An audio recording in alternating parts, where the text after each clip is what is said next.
Segregation. Segregation means na kailangan mong iba-ibahin or isegregate ang mga, kunyari sa basura. Dito sa Yal Alabang, mayroon kaming containers na color coding. Ibig sabihin, mayroon kaming blue, red, and green.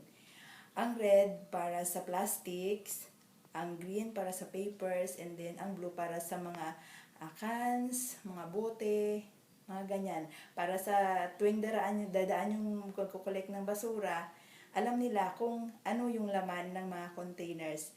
Yan ang ibig sabihin ng segregation. Is it effective?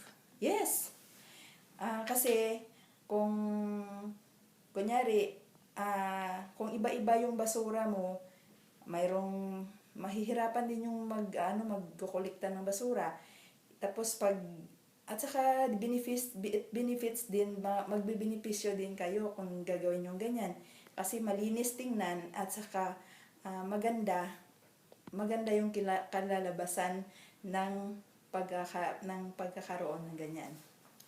What would happen if segregation didn't happen? Di magkagulo-gulo, yung basura nyo, magkasama-sama lahat. Tapos mayroon din kaming green na ibig sabihin, diyan nilalagay, green na container siya, na diyan nilalagay yung mga tira-tirang pagkain. Kasi kung yun ng mga pagkain yan, isama mo sa plastic, papers, at saka, siyempre mabubulok, at saka anuhin ng langaw, ipis, at saka magkakaroon ng mabahong amoy. How does segregation help you? Marami. Segregation, marami kasi syempre alam mo, ikaw din na